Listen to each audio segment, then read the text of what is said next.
Hey, what's up, everybody? The Sammy J here with Mental Edge. So, we have got a complete rock star today coming on the podcast.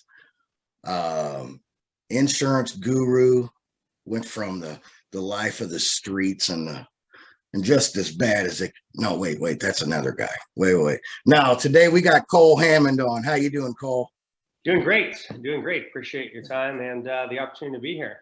Now, I see on your thing it says Robert. My name is Robert Cole Hammond II. I just go by my middle name. All right, brother, I think we're ready. If you're ready, I'm ready. Fire away. I've never done it before, so first time. Let's go. Oh, that's right. This is your first podcast, ain't it? Yeah. Oh, damn. That's awesome. Well, I am honored to actually be the first, breaking that cherry. I have to start this podcast off by asking you this. What's up with the gorilla in the background? Great question. So it comes from the Samuel L. Jackson quote from one of the King Kong deals he was in. King Kong ain't got shit on me. I'm a firm believer in busting your ass, working hard, and accomplishing anything you want. And since I bought that 7 years ago, it is hung on behind my wall, or on my wall behind my desk, wherever my office has been. It's a little motivator for me to work hard and bust ass every day. Hey, there you go. And Samuel, he's got some pretty good quotes. He's got a few good one-liners out there.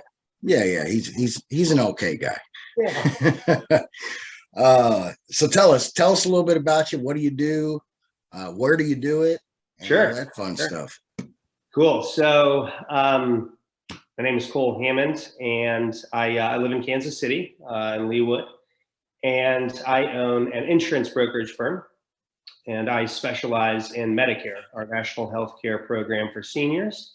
I've been doing it since 2010, and I've been self-employed for 4 years this month.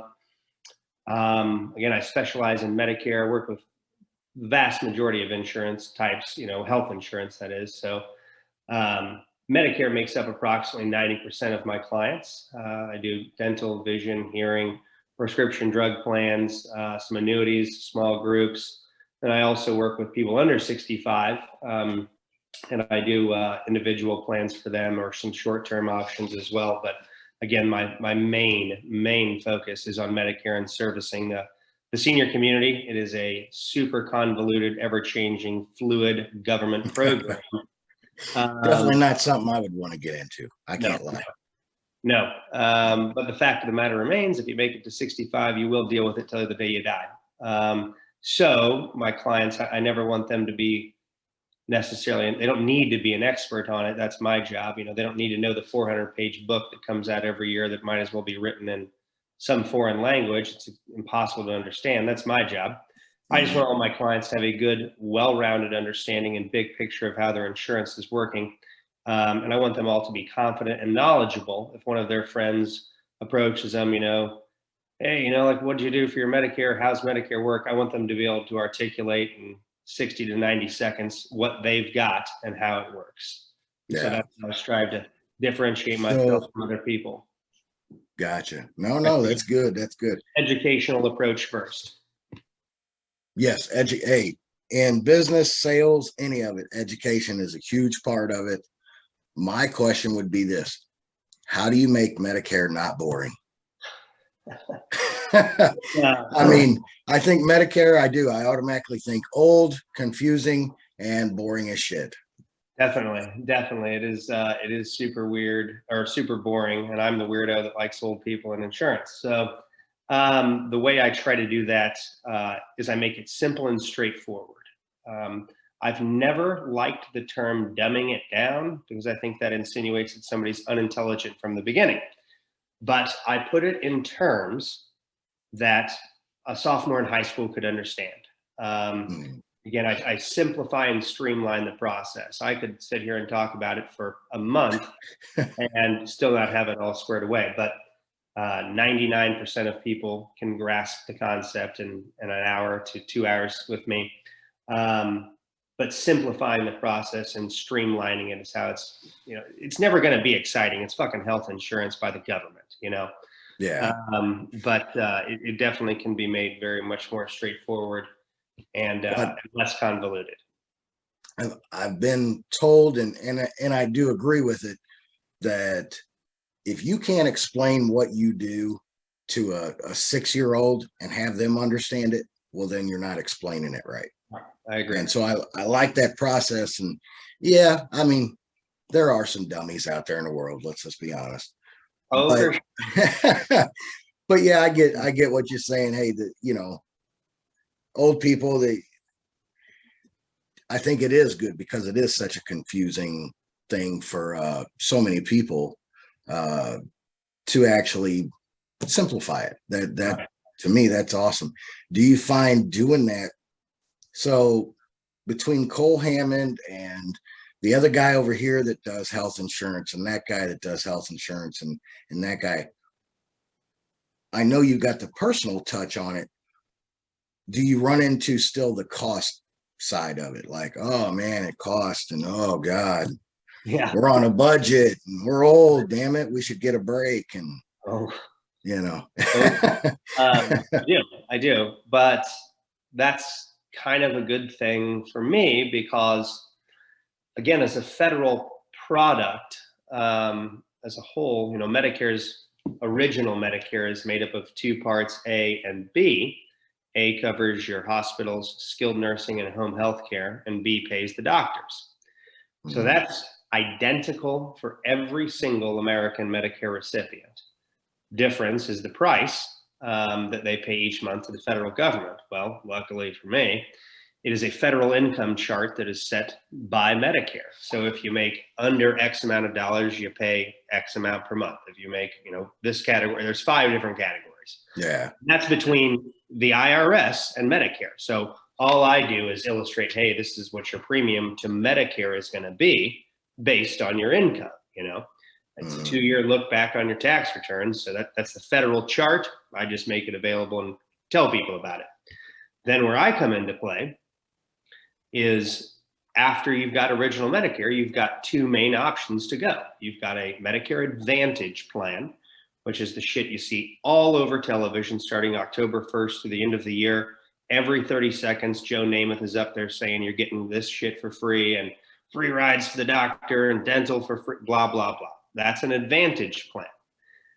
Then the second route is a Medicare Supplement, which is a federally standardized product, lettered A through N. So the only differentiating factor on those plans is the carrier or the insurance company that facilitates the plan or administers it and the premium you pay.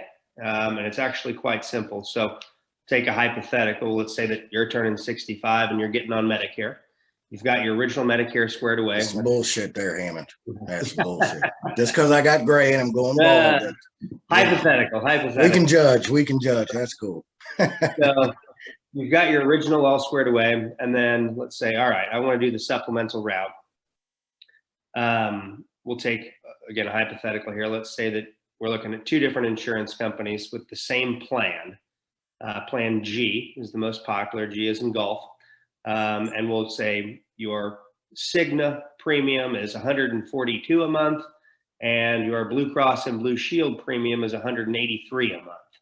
Totally, just pulling the numbers out of the air here, but the only difference is the premium that you pay per month and the name printed on the card in your wallet.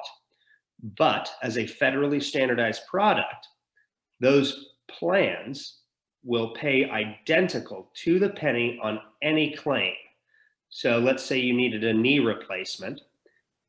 Cigna, the 143 or whatever, 145, whatever I said, will pay to the penny identical what Blue Cross will pay at the 180 mark. There's no difference. It's just the cost to have the plan. And when I get to that portion of the conversation with folks, they say, well, how can I get the same thing for a different price point, right? Totally rational train of thought. It's actually quite simple. It's based on the risk and the risk pool assessment. So again, we'll take another hypothetical.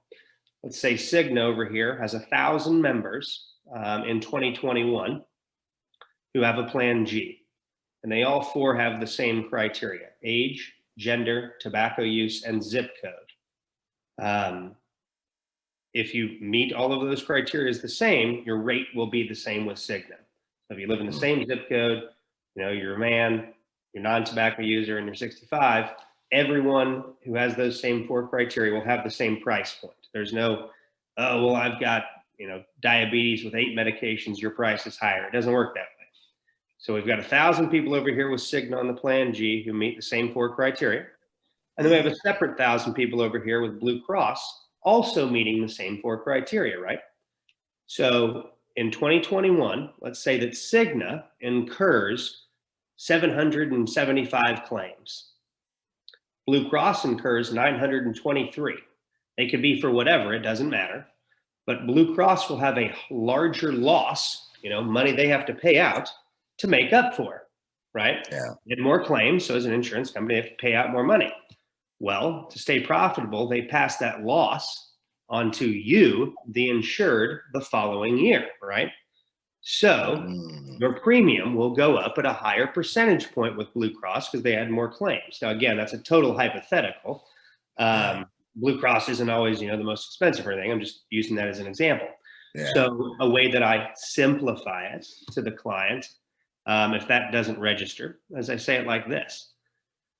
Let's say that you wanted to go out and buy a brand new F20 or 2022 F-150, right? And you went to Ford dealership ABC, and you sat down with the salesman, you built out the truck from the ground up.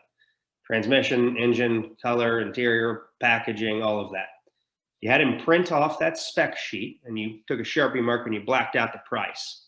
And you went over to Ford dealership XYZ, and you handed it to him, and you say, what's my price to build out this truck? They're not going to have the same price point, are they? Yeah, no. They've got different overhead, different margins, yeah. different manufacturer rebate incentives based on the previous year's sales performance, things of that nature. The same principle applies with the supplement. You're getting the exact same pickup truck built off the same assembly line at Claycomo, Missouri, or up in Lansing, Michigan. It's coming from the same place. It's the same thing. It's just going to cost you different depending on where you get it at. Same principle applies with the supplement. So to shorten your answer, yes, money comes into it, but once it's been explained, it doesn't really play a huge factor. Gotcha. All right, man. Well, you have educated the crap out of me. I'm glad I'm not 65 yet. Right. I'm not going to tell you how close I am to getting there, but in a few years, I'll be hollering at you. Right. But that all being said, let's get into some other fun stuff. Cool. All right. So you said you used to work for another brokerage, and now you're on your own. Is that right? Yep. So how did that come to be? Sure. And how did you handle that? So when I got started with my insurance license, it was right out of college. I went to work for Aflac, which I'm sure most people are familiar with. Aflac. Yeah. Fantastic marketing. Oh yeah. I did that for about 8 months. I was like, this isn't for me. Did a few other things in the insurance world. And then I started with a very large brokerage firm here in Kansas City called Select Quote. They're based in San Francisco as a life insurance brokerage. And I worked on the senior side doing the Medicare stuff. And I was there for about a year. Was always within the top 15 salesmen out of 150. Kind of had some disagreements with my direct supervisor, who was about 7 years younger than me. Oh, that's not fair. He's probably 4 or 5 years younger than me. And I was 26 at the time. I think he was barely 21 or so.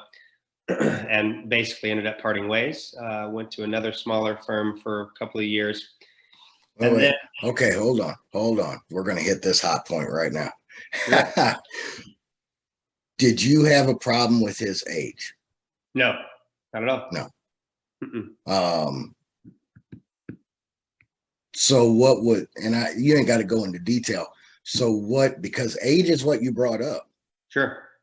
So what was the problem? Like was he just not as educated, or did you just feel like, so basically what happened is I wasn't doing Medicare at the time. I was doing some home and auto insurance for the company at that time. And I had a friend of mine give me a call. I'd known her for 5 or 6 years, and she said, hey, I really appreciate you shopping my home and auto insurance. Cool, give me a buzz. Here's my work number. We'll do it. Take a look at it. She called in and, hey, how's it going? Appreciate you taking time out of my day or out of your day to talk to me and, help me out, of course, And what I said was, Mary, appreciate your giving me the opportunity, to earn your business. I'd much rather be talking to you than some of these fucking idiots that I talk to every now and then. Literally nearly verbatim. Closed the business, got it all squared away. The next day, he approached me and said, hey, HR needs to see you. Okay, that's odd. He terminated me for using vulgarity on a recorded phone line that was audited, potentially audited by the insurance company. I think he had a problem with my sales style. Again, top 15 out of 150. At the end of the day, I breached some sort of internal agreement I had with my contract on using vulgarity, blah, blah, blah. Yeah. Okay. Hey.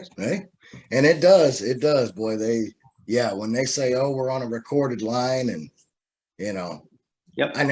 because I've never been in that situation. I never know how deep that really goes. Yeah. But I think he, again, it was more of I found a way to, get rid of this guy that I don't care for, for whatever reason. And shit, that was 2010, so quite a while ago. But so that's the long and the short of it. All right. So what's next? So after that, went to a couple smaller firms. And the last one I was with was in 2016, for about 8 or 9 months. Back on the Medicare stuff, loving it, loving working with seniors. And basically this company sent me a flyer in the mail. Hey, do you do insurance? Give us a call. We provide, training, excuse me, free leads, this, that, and the other. And I was like, all right, cool. Gave him a buzz, went in, talked to him. All right, seems like a good fit. It was great for about the first 4, 5, 6 months. Met some, pretty cool people that I was working with. I owned my own book of business at that time. They just take a small percentage override for providing the leads and a little bit of training. Cool. Well, what happened was they were recycling the leads between about 25 different insurance agents, and they weren't telling us. So if I wasn't able to get a hold of somebody, or I did and they didn't want to do business for whatever reason or weren't qualified or whatever, I didn't know they'd already talked to somebody else, kind of a thing. So the leads were, again, just being recycled with, which is fine, but I didn't know that, so I wasn't approaching people that way. Yeah. And then kind of once it all came out of the woodwork that's what was happening. I was married at the time, and my ex-wife and I had a lot of conversations about it, decided I know what I'm doing. I'm doing all the work on my own, and the leads had pretty much dried up by month 4 or 5. So I was already finding my own clients, building my own, lead lists and stuff like that, and doing the vast majority of work myself.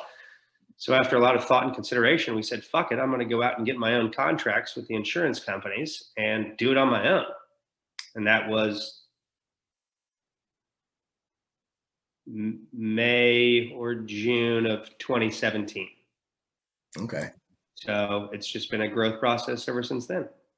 There you go. How did you, so what kind of mindset? Because I kind of did the same thing as far as in my painting career. I went from working for somebody else and they provided the jobs and, this and that, to just going, hey, you know what? I'm pretty dang good at this. And I think I can go off and do it on my own. Yeah. I know what kind of mindset I went through. What do you feel like was some of the biggest obstacles to overcome, especially right there at the beginning? Yeah. I understood insurance, but I didn't understand everything else that went with being self-employed. So in my industry, we work as an independent agent. I'm not employed by an insurance agency or an insurance company, rather all of my clients, So I work through what's called an IMO, an insurance marketing organization. and they're more or less the liaison between me, the independent broker, and all of the insurance companies I represent as a 1099 contractor. So outside of utilizing my marketer there, I had to figure it out all on my own. If I had a question about how this policy benefit works, or, this person just moved from one area to the other, how does their policy transfer, all that shit, I had to figure it out on my own. Mm-hmm. And that's kind of what I was alluding to previously when I said, it's the first year was just like me working and figuring it out. And then finally by year 2 and 3, I was like, all right, cool. Now I get why everyone said it was so difficult to go out on your own, because you've got to figure it out on your own. You don't have that when you're painting a house and you're on some goofy angle on an eave, and like, how do I get up there without taping my brush to a pole? Like, you don't have it to go to. And it's just figuring it out on your own. And in the beginning, it's extremely frustrating and very very, very difficult. And again, I didn't realize that until I was about 1.5 years, 2 years in. Now I get why everyone was saying it was such a big deal, and you should be proud of yourself and all of that. And in my mind, initially, I was thinking, well, fuck, I'm already doing it all anyways. What's the difference? And then you write X amount of business for one of these insurance companies, and you realize that your contract's for 20%, but you could have been getting 22% because of your performance, and you don't know until you ask, kind of a thing, on your commissions and little things like that. You just figure out with time. And that's why if it, any business was easy, everyone would do it. But going out and do it on your own, there's literally, in my experience, zero substitution for time and experience. Yeah. I more than agree with you on that. I mean, so now you're 5 years in, you got it all figured out, right? No, I learn something new every day. The business is easy. So right now you're rich, you got everything figured out, and you never have to work, I'm sure. Yeah, not the case. Hey, that's what the magic people tell me. That's what they say. Hey, Sammy, you're rich, you don't have to work. I'm like, oh, right. Yeah. That's no, not even close. No, I went through a lot of the same stuff. I'd been doing drywall and painting so long. I was like, when people knew me, I'm like, well, I'll just go do my own thing. It'd be so easy, and yeah, the job, like you knew the Medicare, you knew the insurance side, the business side, the marketing, the advertising, the networking, the insurance, the holy crap, there's a whole lot more entailed here than what I signed up. I thought I was just gonna people see my name and they'd just say yes, and everybody would flock to me, and they would just want me, and it's not even close to that way. And no. So what do you feel like something is you're still dealing with, like you still right now, like you're like, man, there's always something to help, to try to still grow on. What's some of the troubles you see now still that you're not troubles, but just, man, if I knew how to do this a little better? Sure. I think one of the biggest things that any business and any type of sales areas they could improve upon, or at least for myself, at least at this stage in the game, is getting in front of more people, qualified individuals. I mean, that's the name of the game with sales. It's all numbers. The more no's you get, the closer you are to a yes, right? So, if I had a magic wand, it would be to get in front of more individuals who are ready to sign up for Medicare. And that's the daily struggle, how to get more client acquisition at the lowest possible dollar out of my pocket. Thankfully, I'm at a position now where I'm getting a pretty fair amount of referrals because of my service and the quality of service that I provide to my clients. When they interact with me, they see my passion and my drive for it, and they know that they have to deal with it. So they'd much rather deal with me than some 1-800 call center where a kid's making $20 an hour, $15 a sale or whatever it is. If my clients aren't happy with my service, they leave and they go get a different agent, and then I don't get paid. So Yeah. by having every single client's personal interest and best interest in mind, my client retention has stayed well over 93%. I've only lost less than 40 people in 4 years, and I think about 12 of those are due to death.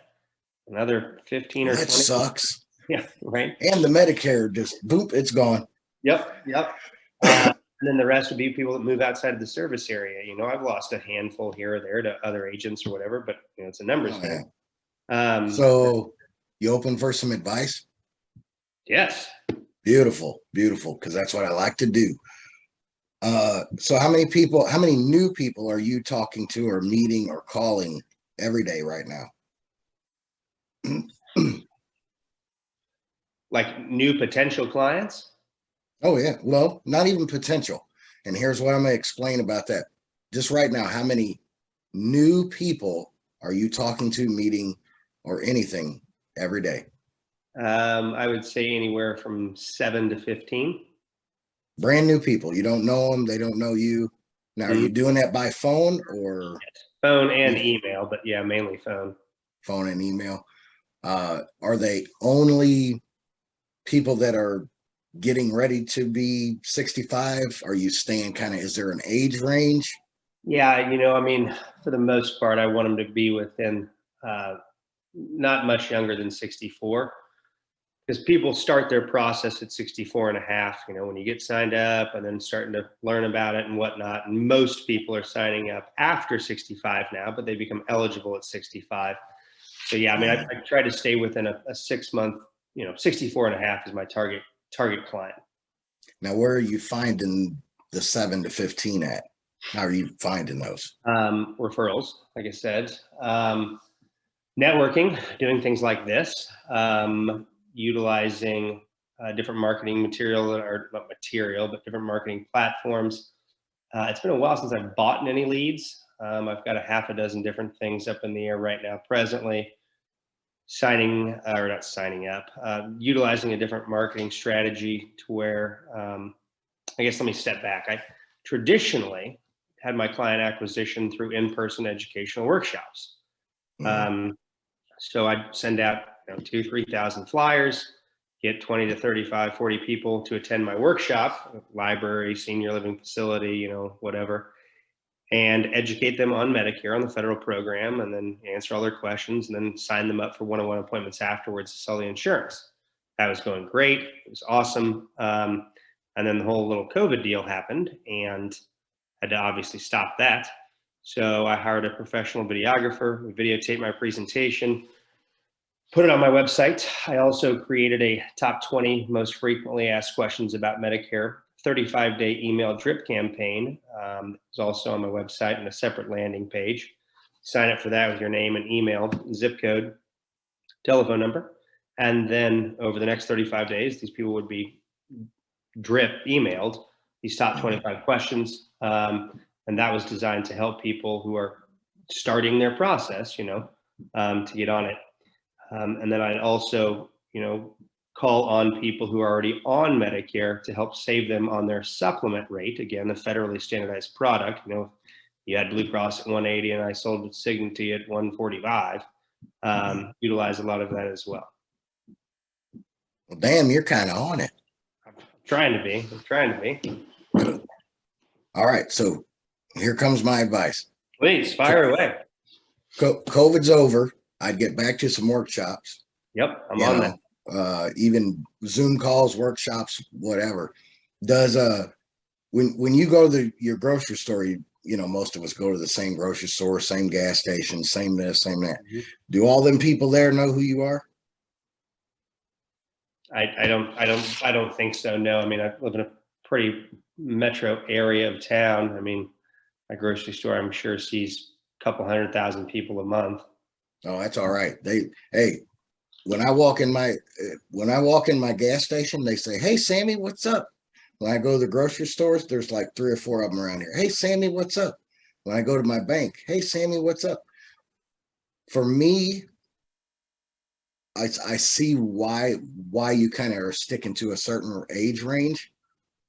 Dude, everybody's got grandpas. Exactly. Yeah. No, Everybody's got grandmas, you know, moms, dads. Dude, I'll talk to everybody. When I go to McDonald's, I'll be like, hey man, how you doing today? You look old as shit. You're in here at McDonald's. You need to get on Medicaid, man. Yeah, I'm serious. I know what talk you're to saying. everybody. Yeah. No, I'm definitely starting to do more of that for sure. It's never enough by any means. I was at family Easter on Saturday. We did ours on Saturday, and you know, talking to some people I hadn't seen in quite a while, a few years, and what do you know, and yes, you are right. You can never Well, enough people and talk about it just on a high level. And I have gotten a pretty fair amount of clients that way. You know, I yeah, how many nursing homes and adult centers do you visit? not a tremendous amount because once you live in an assisted living facility, there. Put it this way. All right. So if you have a Medicare supplement, which makes up 90% of my clients, if you live in an assisted living facility, you can't pass medical underwriting. Like, so you can't move from one company to the other. Oh, okay. The Ah, people that can damn move, it. right. I know. That's where all the old people hang out. I know. How many trips to Florida do you make a month? Man, they're abundant down there. Man, you make Right. millions. Just Yeah. head to Florida. Um, yeah, no, but the senior living facility, believe me, that's kind of everyone's first thought, and I've approached it every single way I can. I do work with a pretty fair amount, probably. There's 4 main ones in town, and I work with all of them. But when they have somebody who asks them Medicare questions, they send them over to me, you know, and I probably get half a dozen of those a month. Oh, Sally Joe just moved in, and you know, she moved here from St. Louis, and she needs a new Medicare Advantage plan. Cool, no problem. Get them all squared away. But again, the vast majority of my clients are on supplements, and that's a whole nother story as to why and you know how that plays out. But Yeah. the senior living facility isn't huge for me if somebody's already there because they have a sup or because they can't pass medical underwriting. That's a top 5 questions out of 35. Do you reside in a assisted senior living facility? So, you know, if That they're was very educational right there. See, I yeah, didn't know that. yeah, I bet a lot of people didn't know that. So essentially, Grandpa, he lives up in the old folk home, and he's got Bob Davis or whoever the hell doing his insurance, so he can't switch. if he has a Medicare Advantage plan, the ones that are on TV every year in the last quarter of the year, he can, but that's what the annual enrollment this period is for, October 15th through December 7th, when you can change those types of plans for the following year. But the other side is the supplement plan route, and those go through medical underwriting to switch from one company to the other. Gotcha. Okay. Yeah, man, I would just you talking to 715, I would talk to 20 to 30. How many of your current clients are you calling every day? I probably talked anywhere from 3 to 5 a day of current clients. I will say that I do, in my opinion, a fantastic job of staying in touch with current clients. So what I do with that, That's huge. when I blown away, Dude. people don't do it. I don't know how many guys I could tell you that do what I do. Sign somebody up and that's it. They never talk to them again. It's the dumbest thing ever. You've already done all of the work and all of everything there is to get them as a client. It's so easy to keep them. So what I do is I send I sign them up. I send them up, you know, a thank you card. I have 100 of them at a time printed up. I send them a Google review letter, like how to do a Google, asking them to do a Google review for me. I've been starting to get, you know, a couple of calls a month on those. That's good. And then I have a young lady that I work with.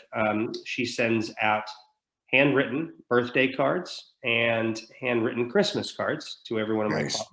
very smart. Very Yeah, smart. yeah, thank you. And then I also send out a annual Medicare update. Hey, these are the big changes to every single client.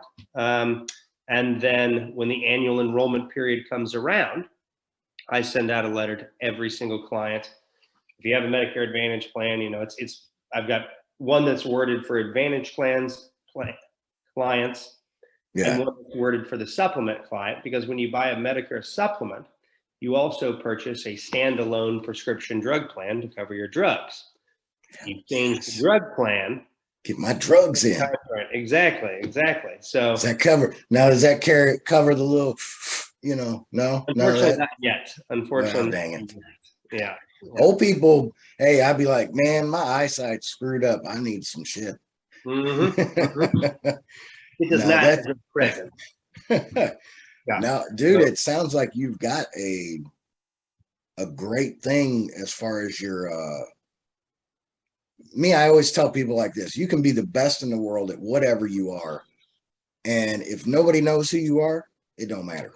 That's right. So I love how you're connecting with new people, the referrals, different things like that. But I absolutely love how you're keeping in touch with your current clients. So many, like you said, there's so many salespeople, companies, business owners that don't do that. They're like, hey, thanks for your money. Yep. That's it. I'm done Yeah, with you you. know, and those are just the main ones that I do. But you know, like I run across a new dental insurance plan that I think is a pretty good product. I'll send out a letter to every single client. Hey, you know, like they're all generic, you know, but it's not. I'm not typing out hundreds and hundreds of, you know, change the name on Yeah. each one. Hey, how you doing today? Kind of a thing. There's a new dental product I ran across. Just wanted to, you know, bring it to your attention. If something you're interested in, give me a buzz. You know, and then you know, I sent out the a letter. I don't know, beginning of the year to every single client. Just hey, you know, I'm trying to grow my business. You know, I greatly appreciate any referral. Just literally asking for referrals, and Yeah. a couple of dozen there. Dude, it's so simple. Again, that is something that gets so lost in business. It's just to ask. That's right. That's right. I know so many business people that I coach or that I've tried to help, and I tell them that exact thing. Look, you know why you're not getting, you know, hey, I'm Sammy, I'm not really getting a lot of referrals. Did you ask? Oh, well, you know, it's like people just assume, well, I'm a good guy and I did a good job, so they should just send people to me. Right. No, Doesn't work that you way. Doesn't work that no, way. you still got to ask, you know, Yeah. I and mean, when I was, you know, I started listening to Andy and Ed and those guys, 75 Hard and all that last August. And, you know, I'm on day 3, by the way. oh, really? I am. Yes, sir. Yes, sir. Congratulations. Boom. Awesome, I dude. lay it Awesome. I'm down. on day 20 of phase 1. I've done 75 Hard twice now and on day 20 of phase 1. So congratulations to you. Oh, yeah. You know, their whole deal is blow your customer out of the fucking water with quality customer service. Yeah. Make them feel like they're the only person on the planet. And I've done that from day, Oh, I've yeah. strived to do that from day one. And it's starting to come to fruition with the referrals and things like that. You literally just treat people like they're your own parents, and you know you do the right thing from day one, and the world has a funny way of working itself out. You know, Oh, yeah. because if you treat people that way, and I don't care if you're selling gears or sprockets that go on a bicycle, or you know, painting service, or an intangible insurance product, people aren't buying what you're selling, they're buying you. Yep. And they've already bought you. It should be pretty easy for them to tell you about you, or for them to tell their friends about you, you know? Yeah. So just, But to do that, you've got to stay fresh in their head, that's right. That's right. you So I know. So don't that's want what to be I the like guy, what you're doing there with the thank you. Yeah, I'm not trying to be the reaching guy out. who's filling out their mailbox every single month, but if somebody said my name in conversation to a client of mine, they're going to know who I am. You know, oh, I signed up for insurance with this guy 5 years ago, never heard from him. That doesn't fucking happen with me. And I don't want it to happen. But I also don't want to be the guy who's, you know, so annoying. Oh, I got the 75th email from Cole this year. But just enough steady, constant touches that I stay on top of mind. So when people, you know, hey, Sammy, you know, you're on Medicare, and your buddy, oh, you know, I'm 6 months away. I'm starting to get all this shit in the mail, and it's so annoying and confusing. Hell, dude, here, give my buddy Cole a call. He sorted me out. Like, it made it simple. It was understandable. I was able to digest it.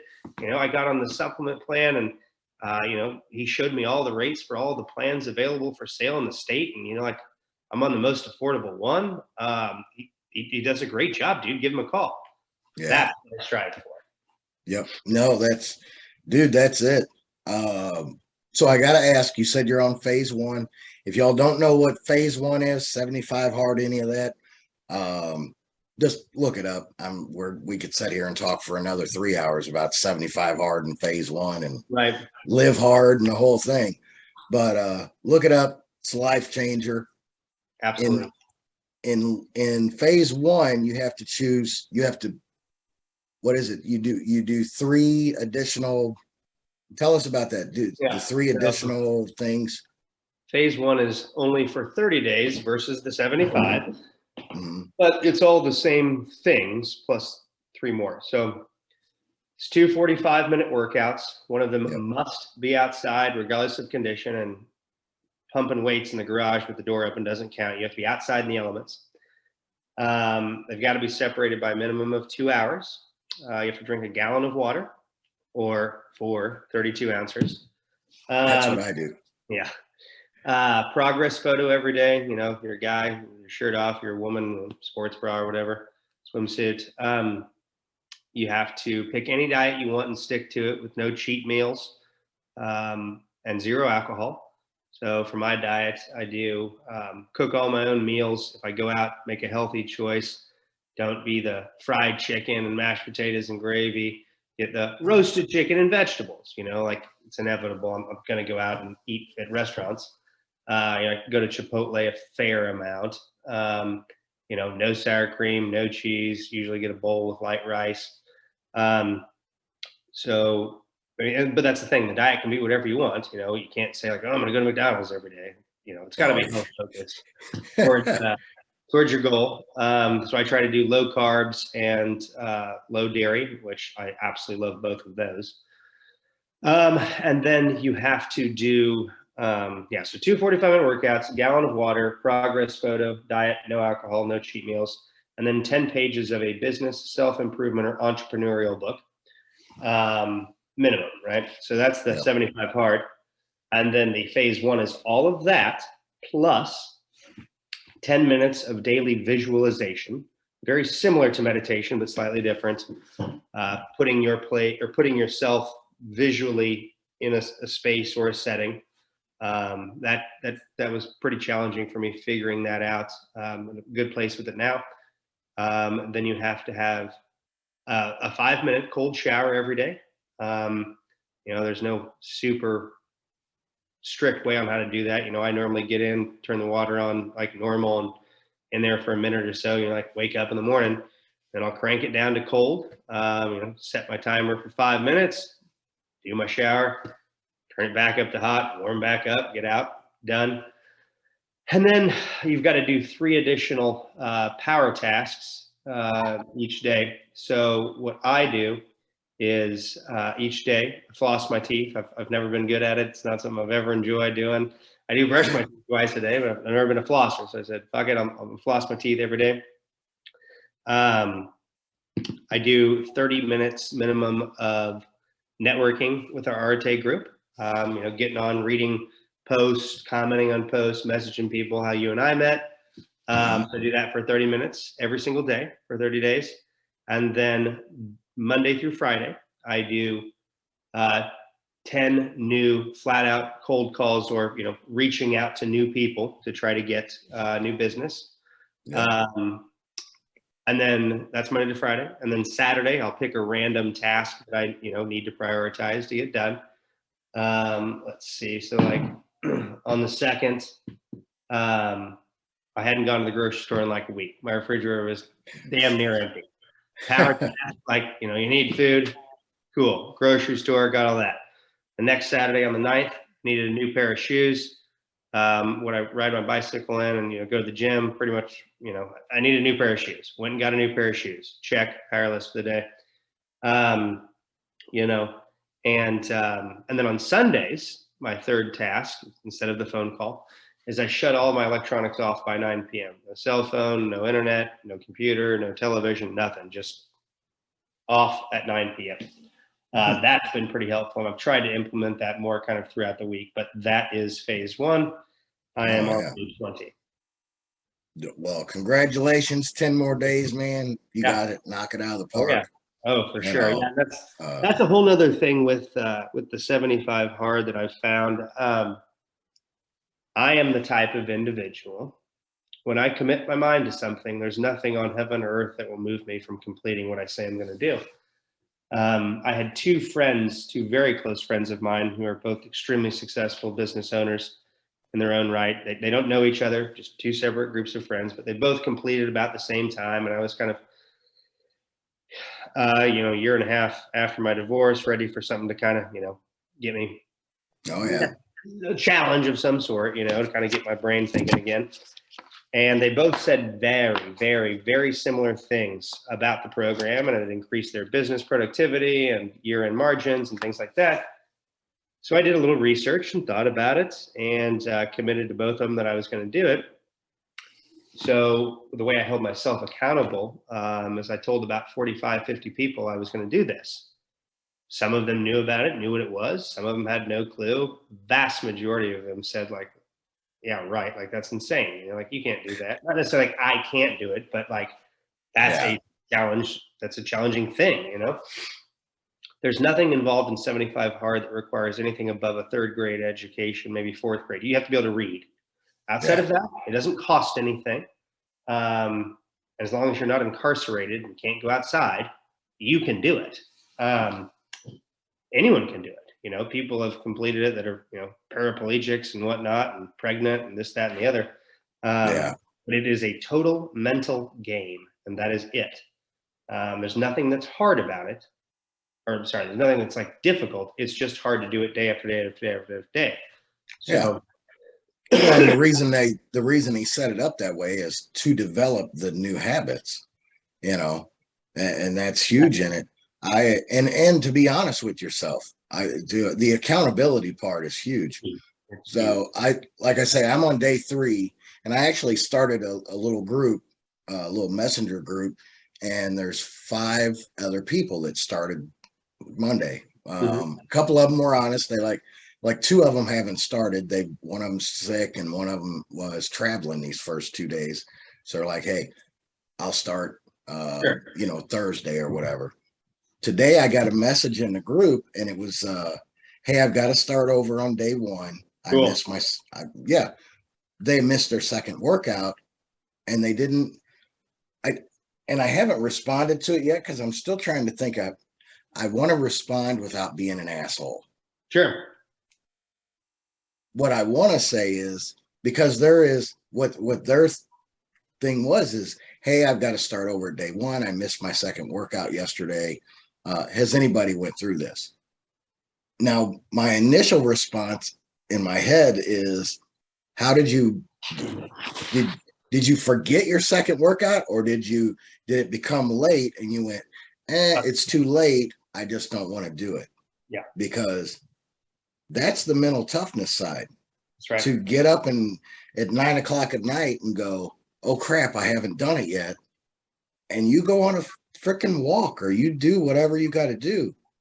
Yeah. I mean, not to be too big headed here or anything, but I went to the emergency room on January 19th or something this year, somewhere there. Yeah. 19th ish, 3rd week of January, thereabouts.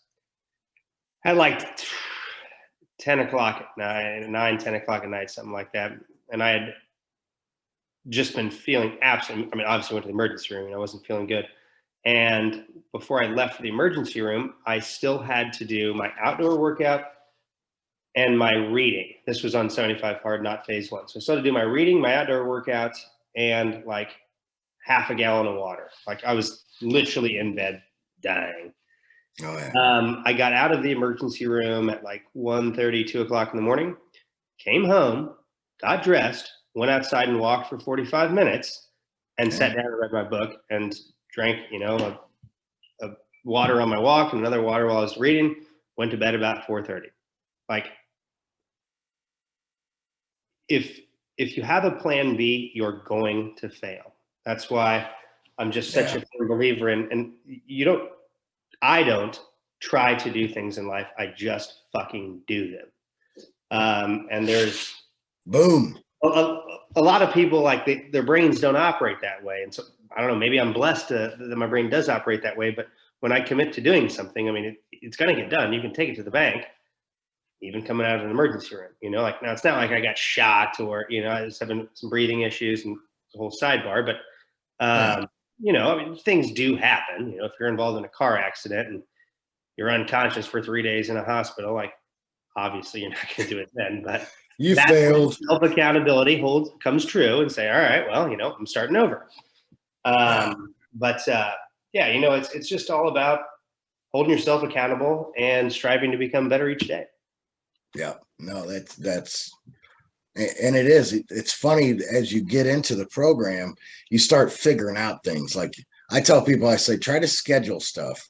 Oh yeah. And know that your schedule is going to get messed up at times. Sure. My wife, the first time I did it, my wife was doing it with me. Cool. And oh yeah, no, it's so cool to have, your wife or husband or something do it with you. And our daughter had to go to the hospital. So of course, mom's up there at the hospital, and I was still working. So, I'm talking to him on the phone, and once they got our daughter back to the emergency room, the doctor or whoever, nurses or whatever, said, hey, literally, it's probably going to be an hour and a half before we get to do much more than where we're at. So, just letting you know. My wife, she calls me up talking to me. I'm like, what are you doing right now? Because I could hear like she was out of breath. Like, what are you doing? She goes, well, I was sitting in a hospital room. I figured, what the heck? I'll go ahead and go do my 45-minute walk. Oh, yeah. She, kind of like, well, a little different than yours. You were the one in the hospital, but right. But still, she took advantage of that time. Yeah. So, I mean, and I've traveled a little bit, while on 75 hard, and you saw the calendar and time and whatnot. Well, I'm in the airport and I've got an hour and a half layover. I'm going to walk around the airport 45 minutes, Yeah. No, I love it. I love it. Well, Cole, I could sit here and talk to you for another hour, man. Yeah, for sure. Very educational. Thank goodness, again, I'm not 65. So, but now I'm over on the St. Louis side. You said you're Kansas City. Right. Is that something like I could go, hey man, my buddy my buddy Cole, I could have him give me a call. Yeah. So the way that health insurance works is you have to be licensed in the state that the individual is resident in. So I have Kansas license, Missouri, Texas, Arizona, and about a half a dozen others. But the vast majority of my clients are Kansas and Missouri, and then Texas and Arizona. Anywhere it's a state license that you have to carry. So yeah, I mean, if you knew anyone in any of those states or any others, and that's the other thing, I get some clients who, my cousin's turning 65 and she lives in Minnesota. All right, well, I don't have a Minnesota license, but I'll look into see what it costs to get it. And then, because some states are $20 a year, some states are $800 a year. It's a state specific thing. Yeah. But if I can't do the business, I can, again, utilize my insurance marketing organization and send in an internal referral. They will assign it to an agent in that state. That's cool. That's cool. That's cool.